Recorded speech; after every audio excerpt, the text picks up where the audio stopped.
Hello Frizzle freaks. So I've read literally thousands of books in my lifetime, and now I've narrowed it down to my top 20.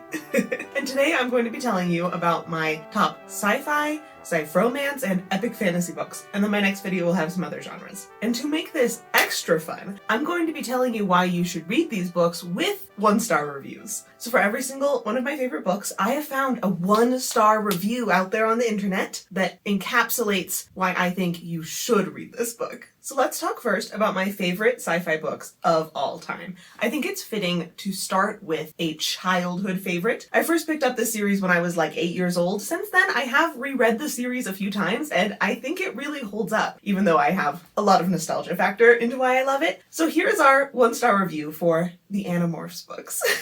It scares me, and I can't forget about it overnight. The characters are scary and disgusting. I am recommending not to read it, unless you love aliens. So this review just encapsulates like everything I love about the Animorphs series. Like, it is a series for kids, but the characters are scary and disgusting. The book really tackles important themes throughout the series. There's great character development. There's such fascinating moral dilemmas that are tackled throughout this book. Like, this is the kind of book that you aren't going to be able to stop thinking about overnight. If you love aliens, I think you should give Animorphs a shot. It is a series about an alien invasion. The aliens are these little slugs that crawl into people's brains and take them over. And the only people who know about this secret body-snatching alien invasion, the only people fighting back, are the Animorphs, a group of teens who have acquired the ability to shapeshift into animals from a different alien race. And yes, the premise is a little silly and goofy, but the execution is so good. Now, I will say, I wouldn't put every single book in the series on my favorite books of all time. Like, the series as a whole, yes. But the books do vary in quality by quite a lot. Some of them, favorite books of all time status.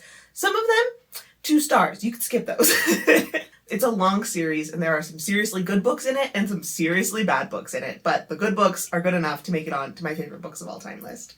So you've probably heard of the Animorphs series before, but my next pick, unless you've been watching my channel and see me mention this book and this author before, you've probably never heard of. It was published in 1989 and never got many readers, but it is one of my favorite books of all time, and this is Falcon by Emma Bull. So just to underline how few readers this book has, I was only able to find a single 1-star review for this book on the internet. Just one.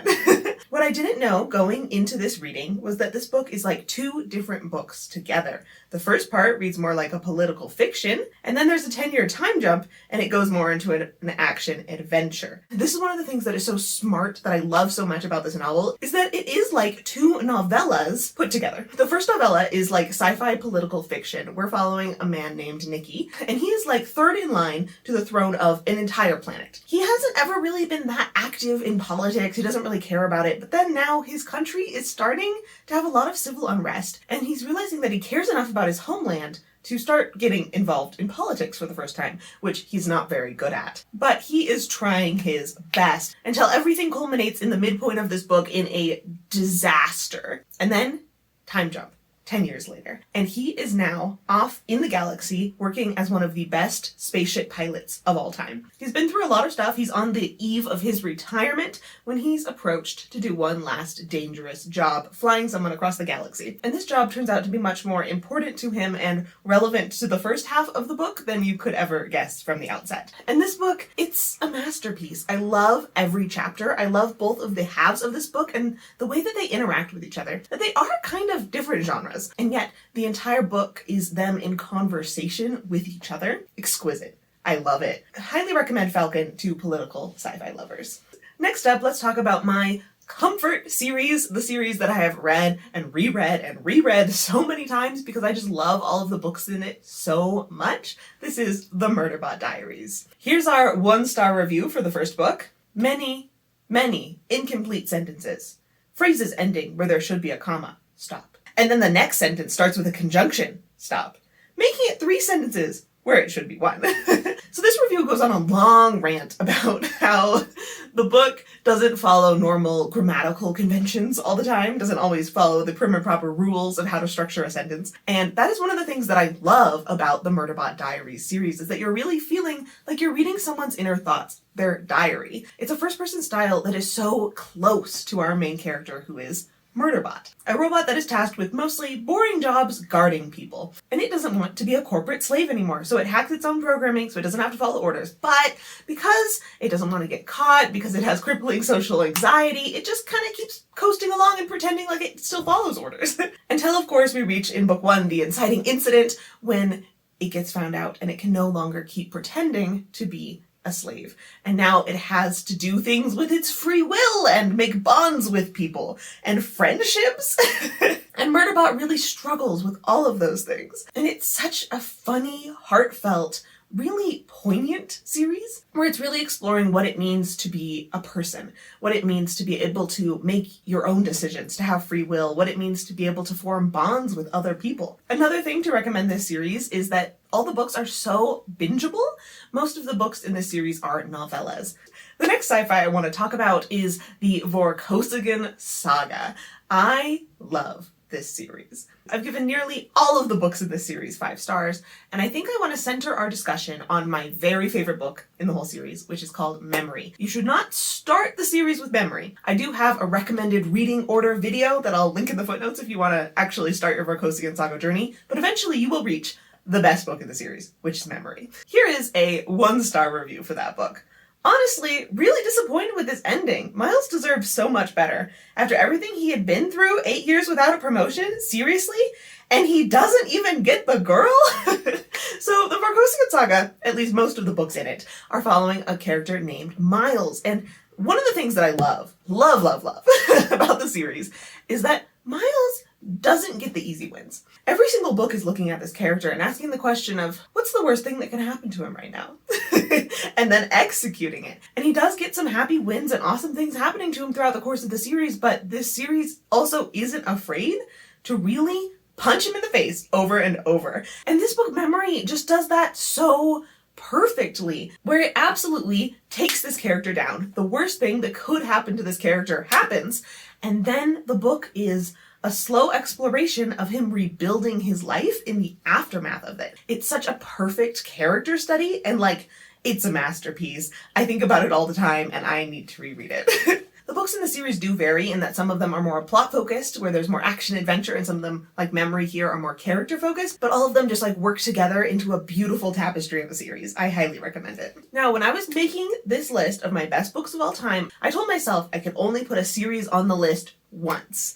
Every series only gets 1 slot, or else we wouldn't have room for anything but my favorite series.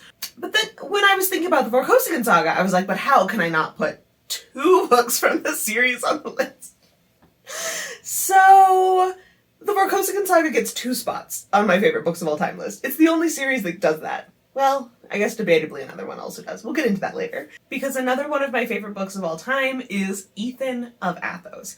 And though this is part of the 𝐂𝐿𝐍𝐴𝐓𝐄𝐒 saga universe, it's not following our main character of Miles. It's a spin-off book, it's a standalone, and if you want to start the series here, you can. It's not my official recommendation, but it's an okay starting place. Here is our 1-star review. I spent too much of what I read of this book being grossed out for all the wrong reasons to pay attention to the plot, which is a shame. But between the titular protagonist and everyone else on the planet literally thinking of women as evil, soul-stealing, walking incubators, I just couldn't keep reading. So the main premise of this book is our main character comes from a planet that is men only. They think that women are evil, soul-stealing, walking incubators. And this makes it sound like our main character, Ethan, is a huge jerk, but he's not.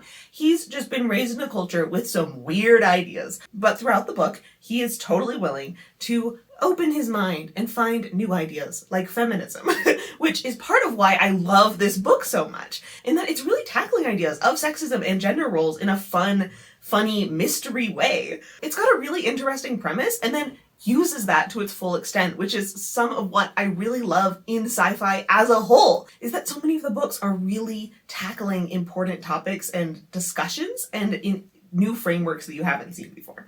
And I think this book is so smart and wholesome and enjoyable in the way that it tackles all of its issues.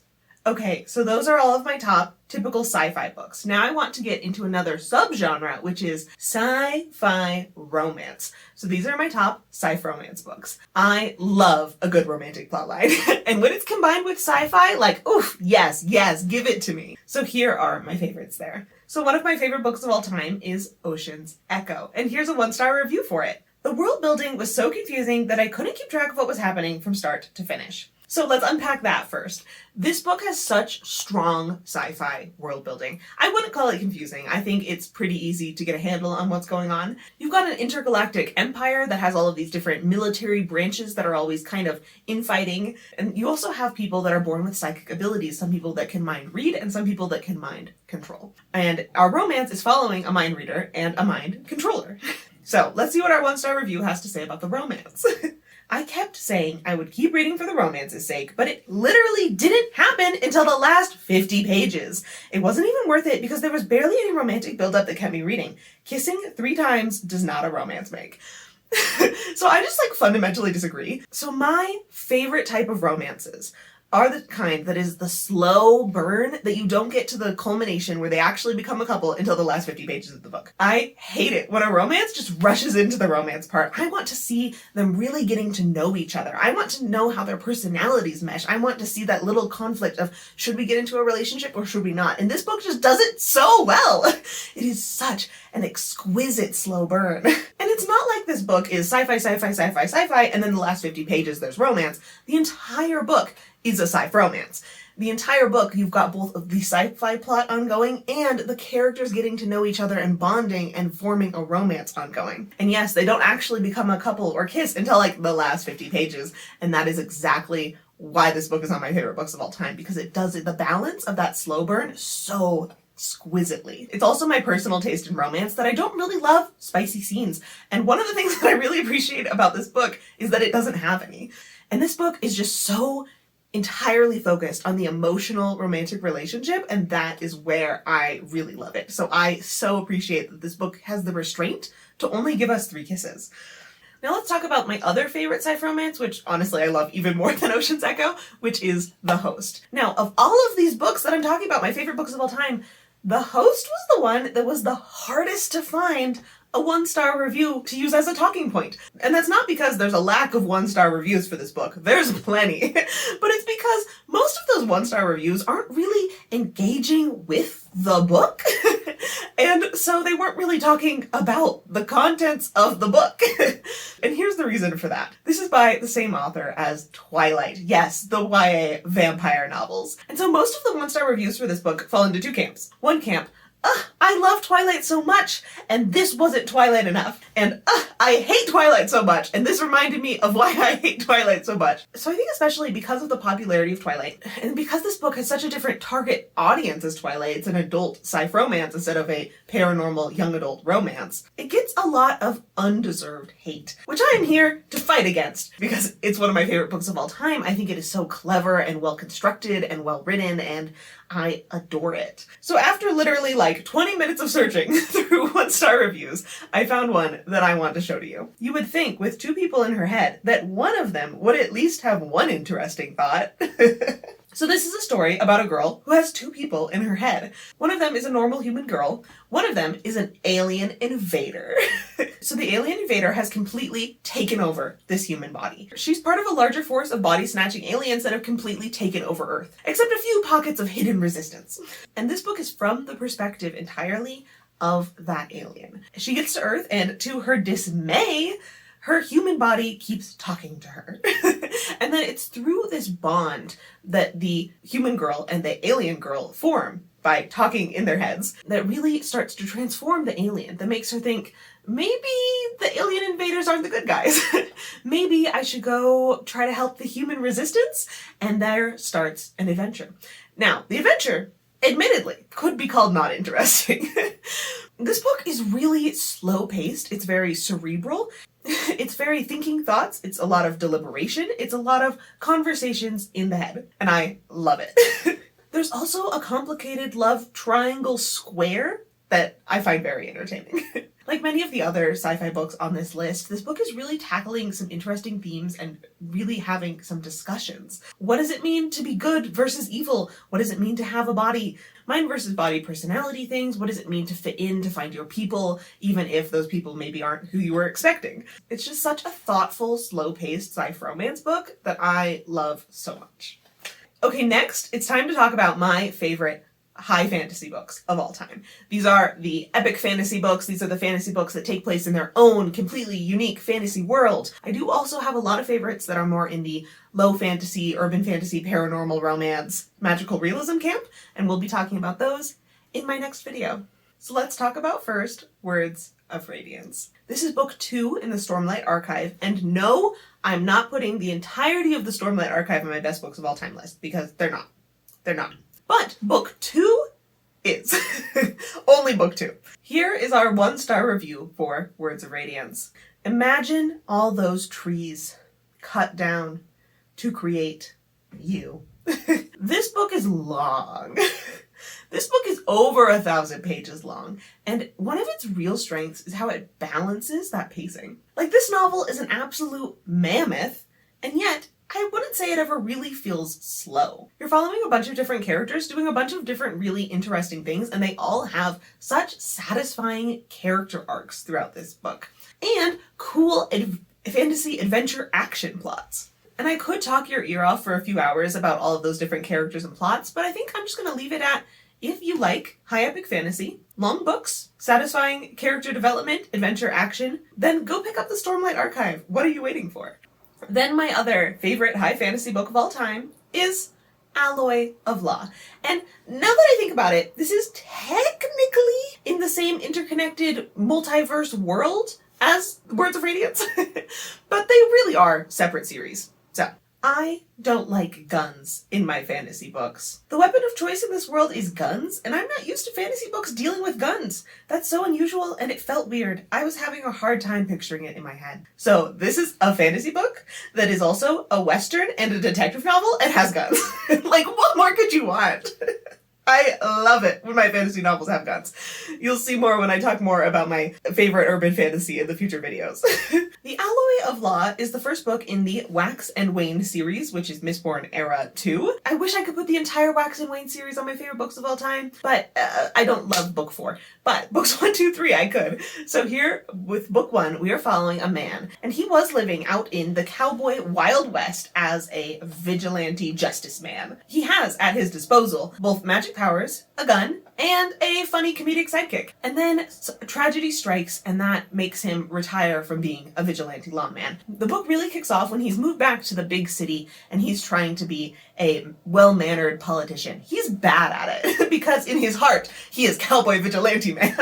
And then there starts a series of unusual kidnappings in the city, and he gets a hook in this investigation, and that kind of pulls him back into being a vigilante lawman. And I love this book. It's got the funness of a fantasy western detective novel, but it also has some more serious exploration of character development and grief and trauma. It's so well done and definitely deserves a place here on my favorite books of all time. So thank you so much for watching, and I hope you'll catch me next time as I talk about the other half of this list in some other fantasy sub-genres.